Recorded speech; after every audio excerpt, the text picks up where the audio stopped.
बलूचिस्तान अवामी party के सदर और वज़ीर आला अब्दुल कुद्दूस बजिंजो ने वफाकी बजट सेशन के बायकॉट का ऐलान किया है। इसकी जहाँ तक IMF के अलावा हमने पूरी कोशिश की है, एट बहुत ह्यूज पॉलिटिकल कॉस्ट पे की।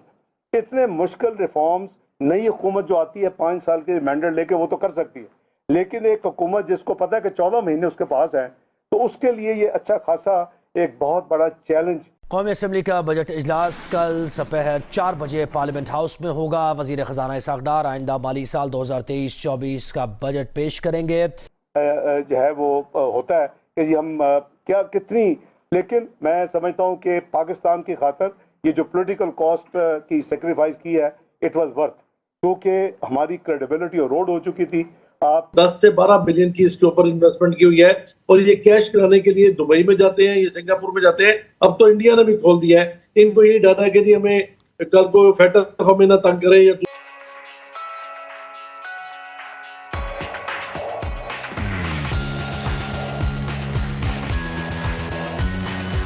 वजह क्या है जानते हैं। राशिद सईद ने हमें ज्वाइन किया। क्या वजह बनी बायकॉट की? जी, ये अपना सदर BAP जैसे आपने बताया वज़ीर आला अब्दुल कुद्दूस बजिंजो ने ये आज ऐलान कर दिया है, कल जो वफाकी बजट पेश किया जा रहा है उसके सेशन का, उसमें बहुत सारे कंसर्न हैं, बहुत सारे तहफ़्फ़ुज़ात हैं। उन्होंने इस हवाले से जो है वो उनका यही कहना है कि जो वफाक का रवैया है, सरदमहरी जो रखी जा रही है, NFC के अवार्ड्स के जो पैसे हैं वो नहीं मिले हैं। 10 अरब रुपए सैलाब ज़ुर्गान के लिए प्राइम मिनिस्टर ने ऐलान किया था, उसका भी अभी तक 1 रुपया नहीं मिला है और यही असूली मौक़िफ़ है। और इसी हवाले से PPL के जो ड्यूज हैं तकरीबन 45 बिलियन से ज्यादा हो चुके हैं। वो भी चूंकि PPL वफाकी हुकूमत डील करती है, वो भी उसमें भी जो है वफाकी हुकूमत का रोल नजर नहीं आ रहा, अदम ताउन है। इन सारे मसाइल जो हैं, ये सारे मसाइल हैं जो कि 2023 तक निहायत सिस्टम के तहत एक पूरे तरीके के तहत तबाही की तरफ आगे बढ़ रही है। उसमें सारी गवर्नमेंट शामिल हैं, तो अगर उस पे 2000-3000 उसने इन्फ्लेशन आगे पीछे कर ले, थोड़ा बहुत आगे पीछे कर ले, इन चीज़ों की कोई अहमियत नहीं रखती आम आदमी के लिए और इन चीज़ों का कोई मकसद नहीं है और ये मईशत एक जगह बॉटम लाइन पे जाके तबाही को बिल्कुल अया कर देगी। ये चंद सालों और महीने की बात है। शब्बर जैदी साहब, हम कुछ टेक्निकल निकात पे आएंगे, लेकिन आज आसिफ जरदारी साहब ने लाहौर चैम्बर में ये कहा है कि जो बिजनेसमैन हैं वो आएँ, वो इन्वेस्टमेंट करें और उनकी जो इन्वेस्टमेंट की गारंटर होगी वो स्टेट होगी। हमारे यहाँ कुछ मिसालें हैं माजी में बैंकों से कर्जा लेने की और फिर कर्जा मुआफ़ करवाने की भी। तो इस तरह की थिंकिंग क्या आप समझते हैं आउट ऑफ बॉक्स है और पाकिस्तान में ये काबिल अमल है? देखिए, मैं देख रहा था, अगर वो फॉरेन इन्वेस्टर की बात करते हैं तो फॉरेन इन्वेस्टर के लिए तो इस वक्त कोई जगह नहीं बन रही है। अगर लोकल इन्वेस्टर की मुझे बात समझ आ रही है, मगर जो वो बात कर रहे हैं $310 के पर फॉरेन इन्वेस्टमेंट की रिटर्न कोई नहीं बन रही है और फॉरेन इन्वेस्टर के लिए पाकिस्तान में इस वक्त इन्वेस्टमेंट नहीं वारा खाती। और आप मुझे बताएं कि जिस मुल्क में रोज़ाना 2-3 आदमी मारे जाते हैं एनकाउंटर्स में, वज़ीरिस्तान में, या जिस जहाँ पर कच्चे के इलाके में अमेरिकन असला इस्तेमाल हो रहा है, वहाँ कौन सी फॉरेन इन्वेस्टमेंट की आप बात करें। मैं सारी ज़िंदगी सबसे बड़ा एडवाइज़र रहा हूँ फॉरेन इन्वेस्टर का, सारी ज़िंदगी। तो आप इस तरह की बातें जब लोग करते हैं तो मुझे हंसी आती है। मैं क्या कह सकता हूँ इससे ज़्यादा। अच्छा जैद साहब, हुकूमत ने फ़ैसला किया है कि जी अब 1 जुलाई से मार्केटें हर सूरत 8 बजे बंद होंगी, कारोबार बंद होंगे। पहली बात तो ये है कि ये काबिल अमल फ़ैसला है इस सूरत हाल में, जबकि वैसे ही कारोबार तबाह है और रो रहे हैं कारोबारी लोग। दूसरा ये है कि इस फ़ैसले से कितनी बचत होगी हमारी तवानाई में और डॉलर्स में, कि हमारे ज़ाहिर बात है तेल नहीं मंगवाना पड़ेगा, तो कितनी बचत हो सकती है और काबिल अमल फ़ैसला है ये? देखिए शायद आरिफ साहब, अगर आप उसको थोड़ा सा रिवाइंड करें तो ये प्रपोजल मेरा था बेसिकली। मैं हमेशा से इसको पिछले 6 महीने से कह रहा था कि 8 बजे नहीं बल्कि 6 बजे बंद करें। तो ये जो बात कर रहे हैं कि मार्केटें के कारोबार कम होगा, ये आर्गुमेंट है, क्योंकि जो ड्यूरेशन है वो सेम रहेगी। जी। आजकल जो मार्केटें खुलती हैं वो खुलती ही दूसरी बात ये है कि जो तकरीबन जो बिजली का ज़िया हो रहा है, इससे तकरीबन कोई $1 बिलियन का हम समझते हैं कि इसमें सेविंग हो सकती है और डे लाइट होगी, क्योंकि आपको दिन के टाइम में काम करना पड़ेगा, काम करना होगा तो आपको बिजली का इस्तेमाल नहीं होगा।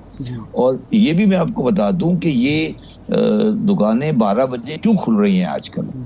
और ये मैं भी इस शहर में रहता हूँ, मैं लाहौर में रहा हूँ, आप भी पता नहीं शायद लाहौर में ही रहते हैं जी, ठीक है ना, मैं लाहौर में रहा हूँ। देखिए पहले दुकानदार और सब लोग फजर की नमाज के बाद, दूसरे निकलने के बाद कारोबार करने चले जाया करते थे। अब लोग फजर की नमाज पढ़ने के बाद सो जाते हैं और सोने के बाद वो जब उठते हैं 12 बजे 11 बजे, फिर वो दुकानों की तैयारी करते हैं। तो ये तो शरन भी जायज नहीं है, क्योंकि इस्लाम में ये लिखा है कि सुबह हो के बाद, फजर के बाद कारोबार के लिए निकल जाओ। आप कभी इसकी स्टडी करिएगा, फिर आपको समझ आएगा कि दुकानें 1 बजे क्यों खुल रही हैं। तंग करें भाई, अगर दुबई को नहीं तंग कर रहे, इंडिया को तंग नहीं कर रहे, सिंगापुर को तंग नहीं कर रहे, तो आप भी अपनी पॉलिसीज में कुछ थोड़ी बहुत जो आपको रिजर्वेशन है उसके मुताबिक पॉलिसी बनाए, ताकि ये नेट में आपको रेवेन्यू भी आएगा, आपके पास फॉरेन रिजर्व भी आपके बढ़ जाएंगे। और ये चीजें उनको समझ नहीं आ रही, हमने इसको बना के उनको दे रही है, हमने तो इसकी प्रेजेंटेशन भी दे दी है। सो सर, आपने कहा कुछ माह पहले आपने सजेशंस भी दी, आपने प्रेजेंटेशंस भी दी, और ये करना नहीं चाह रहे। आप करना नहीं चाह रहे को पॉलिटिकल इंस्टेबिलिटी से तो नहीं कनेक्ट कर सकते? देखिए मैं आपको एक बात बताऊं, इस वक्त हम ये कहें कि जी गवर्नमेंट बहुत अच्छे उसमें है और वो सारी चीजें कर सकेगी, तो ये सिनेरियो भी नहीं है। गवर्नमेंट के लिए मुश्किलात है, क्योंकि पिछले 1 साल से जिस तरह से चीजें होती गई और डिवैल्यूएशन तो हम कंट्रोल नहीं कर सके। आपको पता है कि डॉलर 300 से तो ऊपर जा चुका है, बिल्कुल, और ये रुक नहीं रहा, और इसका कोई पता नहीं है 400 तक चल जाए, 500 तक चल जाए, क्योंकि उसकी कोई लिमिट, कोई डायरेक्शन हमें नजर नहीं आ रही कि किस तरह से रोक पाएंगे। सर, अगर मईशत को मजबूत करना है, रेमिटेंसेस बढ़ानी है, एक्सपोर्ट्स बढ़ानी है, आप जो जिक्र भी कर रहे थे, एफडीआई अगर मुल्क में लेकर आनी है, तो इसके लिए तो आपको अपनी करेंसी को मजबूत करना पड़ेगा। और उसके लिए सोल्यूशंस फिर क्या रह जाती हैं इन हालात में?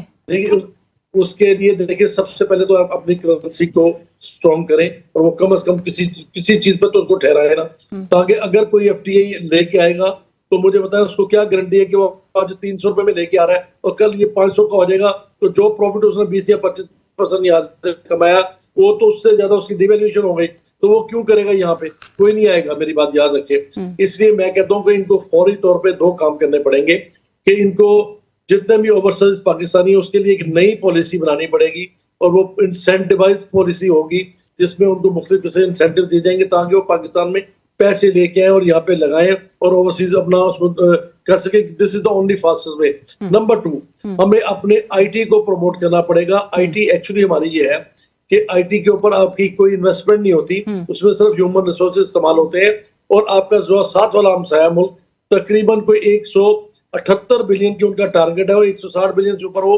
एक्सपोर्ट कर चुका है इस वक्त तक, और मेरा अपना ख्याल है कि वो 170 से ऊपर अपना कर जाएंगे एक्सपोर्ट सिर्फ आईटी में, जिसमें हम 2.85% है।